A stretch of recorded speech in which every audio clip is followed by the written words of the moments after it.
Olá, vamos dar início ao nosso estudo de hoje. Vamos iniciar com a nossa prece.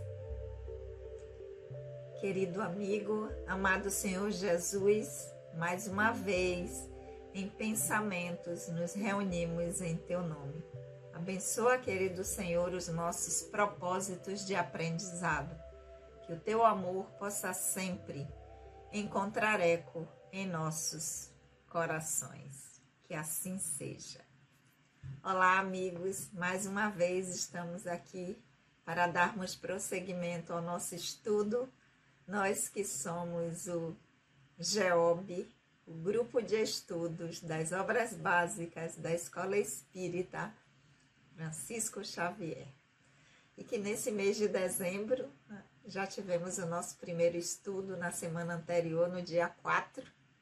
E hoje aqui já no espírito natalino, no espírito de Natal, nesse mês que nos convida a lembrarmos do aniversariante, do nosso amado Senhor Jesus, que convencionou-se que o seu aniversário é no dia 25 de dezembro e que nos convida à fraternidade, a amorosidade, a compaixão, a solidariedade, a fraternidade, ao companheirismo, que acessa tudo de melhor que há em nós.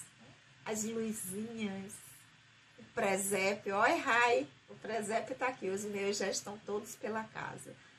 Eu tenho coleção de presépios, amo. O símbolo do Natal é o presépio, né? A árvore, o Papai Noel, nada contra. Mas o simbolismo do Natal é de renascimento. Então, nós vamos iniciar o nosso estudo de hoje já aqui no clima das cores, do simbolismo através do presépio, para que nós possamos dar prosseguimento ao nosso estudo. Lembrando a vocês que a nossa casa, a Escola Espírita Francisco Xavier, que tem as suas reuniões doutrinárias sempre acontecendo às segundas-feiras, das 19h30 às 20h30. Inclusive, não paramos, então teremos atividade no dia 23 e no dia 30, reuniões doutrinárias ou reuniões públicas. Estaremos lá esperando vocês. E na quarta-feira, o nosso grupo de estudos das obras básicas do Espiritismo, nesse formato aqui e também de forma presencial na nossa casa. Quem estiver passando por perto, vem estudar com a gente. Nós, no grupo presencial, fazemos a leitura e as reflexões das mesmas perguntas que nós utilizamos aqui nesse formato no canal. Então, vamos lá? Vamos estudar? Aqueles que estão chegando aqui pela primeira vez, sejam muito bem-vindos. Meu nome é Sandra Naira. Nós estamos estudando no momento o Livro dos Espíritos. Nós estamos no livro 2º, ou na parte 2ª do Livro dos Espíritos, cujo título é Do Mundo Espírita ou dos Espíritos. Nós estamos no capítulo 7º, que trata do retorno à vida corporal. E hoje nós vamos iniciar um novo item. O Livro dos Espíritos é dividido em partes, em capítulos, e cada capítulo Kardec separou em itens. E o item que nós vamos iniciar hoje nesse capítulo do retorno à vida corporal, ou seja, reencarnar, voltar à dimensão material, é a influência do organismo. A influência que o corpo físico vai ter para o espírito imortal que nós somos. Então, vamos lá? Pergunta número 367, em que Kardec vai dizer aos espíritos: o espírito, ao unir-se ao corpo, identifica-se com a matéria? O espírito, quando reencarna, quando une-se àquele corpo físico que foi preparado para servir de instrumento de aprendizado do espírito, o espírito se identifica com essa roupa, com esse corpo? Resposta dos espíritos. A matéria é apenas o envoltório do espírito, como a roupa é um envoltório do corpo. Unindo-se a este, o espírito conserva os atributos da natureza espiritual. Então, a matéria é apenas o envoltório, aquilo que envolve o espírito. É como uma roupa que cobre, envolve o corpo físico. Quando o espírito se une a este corpo, a esse envoltório, a essa roupa, ele conserva os atributos da sua natureza espiritual. É como se eu estivesse colocando uma luva. Assim, vou botar essa luva aqui para pegar aqui alguma coisa quente ou para mexer em alguma coisa com a terra. Eu sei que aquela luva está revestindo a minha mão, o meu corpo, mas quem faz com que a minha mão se mexa, que eu pegue, é a minha vontade, não a luva que eu coloquei. Não é porque eu coloquei a luva que ela vai ter uma ação própria e vá pegar o objeto. Não, a luva vai servir de instrumento para que eu não pegue uma coisa que está muito quente, né? Tem aquelas luvinhas que a gente pega as coisas no forno, para que eu não machuque a minha mão, ou que eu suje as unhas quando eu estiver mexendo com a terra.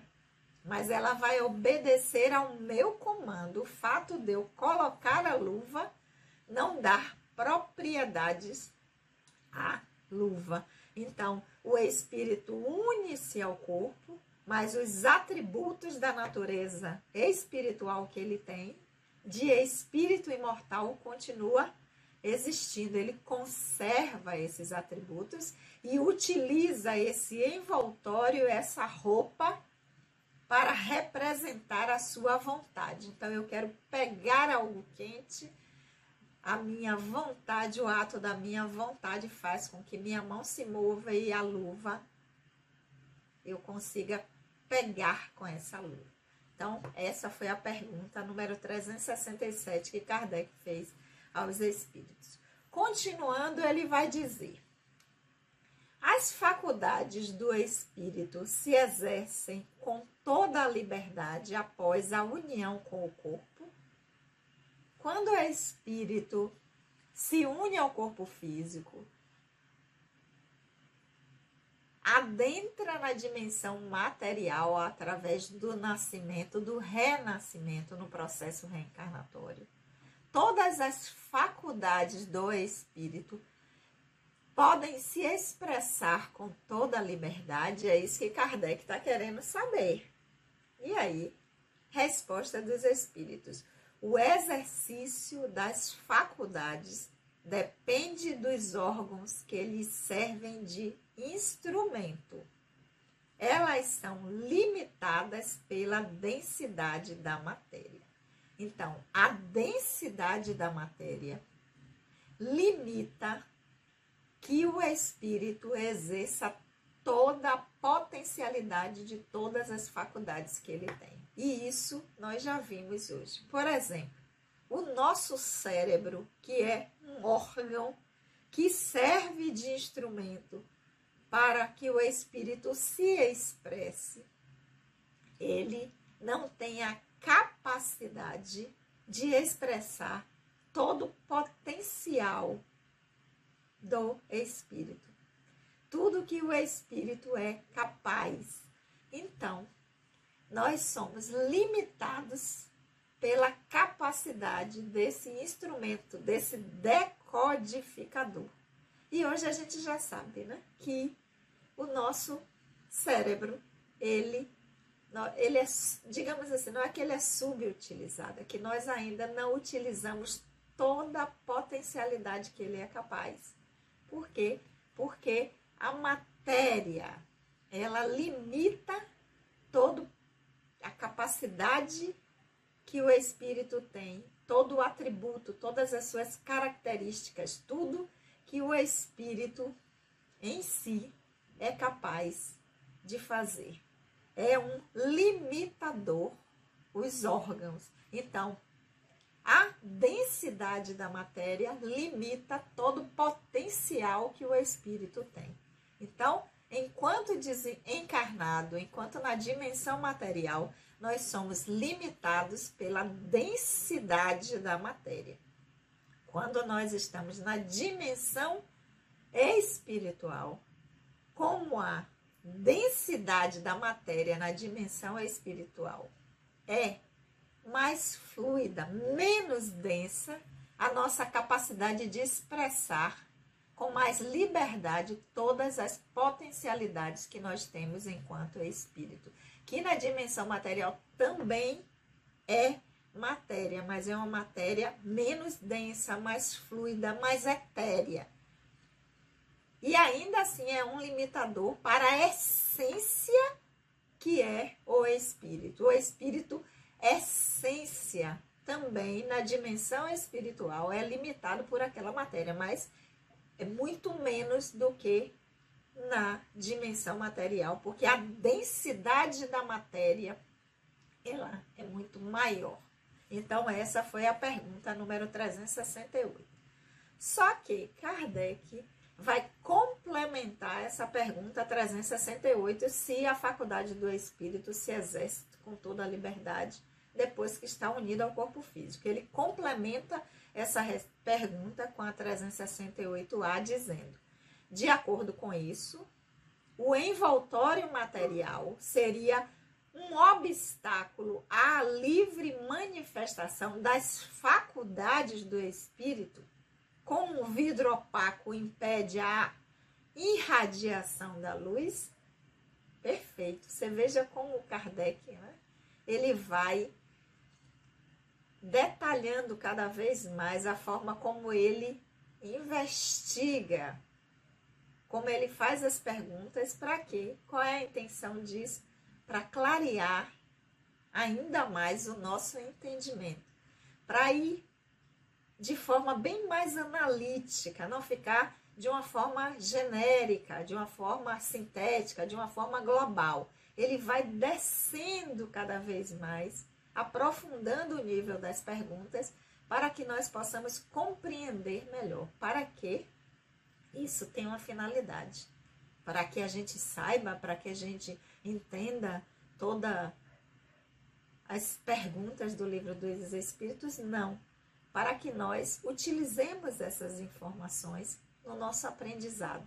Para que, ao entender como eu, espírito, utilizo esse corpo físico, que é representado pelo personagem Sandra Naira, ao entender essa engrenagem dessa roupa, desse instrumento que eu, espírito, individualidade, estou usando agora através desse personagem, eu possa dar a melhor utilização possível. É como a gente pega um equipamento e a gente vai ler todo lá o manual de instruções do celular, do tablet, do equipamento que nós compramos, vai dizer assim, para eu utilizar o máximo do que esse aparelho pode oferecer. Então, a intenção de Kardec é essa. Ao questionar os espíritos, as informações que são trazidas nos auxiliem no nosso aprendizado atual. Então, vamos lá à pergunta 368. Então, de acordo com isso, o envoltório material, o corpo, seria um obstáculo à livre manifestação das faculdades do espírito, como se fosse um vidro opaco que impede a irradiação da luz. Um vidro transparente vai permitir que a luz ultrapasse muito mais. Um opaco, a luz sai do outro lado mais fraca, né? Se a gente tiver com uma janela muito suja de poeira e a gente tiver uma luz, essa luz vai passar para o outro lado bem fraquinha. Mas se a gente limpa esse vidro todo ele deixa de ficar opaco, sujo, a irradiação da luz ela passa muito maior. Então essa é a pergunta de Kardec. Resposta dos espíritos. Sim, é como um vidro opaco e muito opaco. Ou seja, o corpo físico impede e muito as manifestações das faculdades do espírito. O corpo físico limita toda a potência que o espírito é, tudo que o espírito pode expressar, todas as faculdades que são características, que são inerentes ao espírito, quando ele está na dimensão material, utilizando um corpo físico, essa roupa densa, de matéria densa, ele fica muito, muito limitado, porque ele está, é como se a luz estivesse passando por um vidro muito opaco. E Kardec faz um comentário a essa resposta dos espíritos, que essa foi a metodologia que ele usou. Ele faz uma pergunta aos espíritos, os espíritos respondem, então ele coloca primeiro a pergunta que ele fez, depois a resposta dos espíritos. Em algumas respostas, Kardec, tece comentários, que é o caso dessa 368A, onde ele vai dizer: pode-se comparar a ação da matéria grosseira do corpo sobre o espírito a de uma água lodosa, que tira a liberdade dos movimentos do corpo nela mergulhado. Então, se você vai entrar num rio, se você vai entrar numa água, numa piscina, que ela esteja cheia de sujeira, cheia de... na praia, cheia de argaço, como a gente fala, de algas, a sua movimentação, o mergulho, os movimentos que você vai ter naquela água, fica muito mais pesado, tira a liberdade. Já se a água estiver limpinha, cristalina, ou no rio, ou na piscina, ou no mar, o seu movimento, o seu mergulho, o seu nado vai ser muito mais fluido, muito mais livre, você vai ter muito mais liberdade. Então, Kardec vai dizer que a gente pode comparar a ação dessa roupa, dessa matéria grosseira, que é o corpo, sobre o espírito com uma água lodosa, cheia de lodo, uma água suja, cheia de argaço, cheia de sujeira, em que os movimentos, quando a gente mergulha, se tornam mais difíceis por conta da sujeira da água, daquilo que está ali contaminando. Então, o corpo físico pode ser comparado como essa matéria grosseira, como uma água lodosa, cheia de coisas que dificultam o nosso movimento. Ok, meus amores, hoje nós vamos ficar por aqui. E nós, claro, temos encontro marcado na semana que vem, que é dia 18 de dezembro. E às 19 horas, na próxima quarta-feira, dia 18, estou aqui aguardando vocês. Vamos orar? Querido amigo, amado Senhor Jesus, nós te agradecemos por esses momentos de reflexão e aprendizado. Que o teu amor, querido amigo, divino Senhor, possa sempre encontrar eco em nossos corações. Beijo no coração de todos e, claro, até a semana que vem.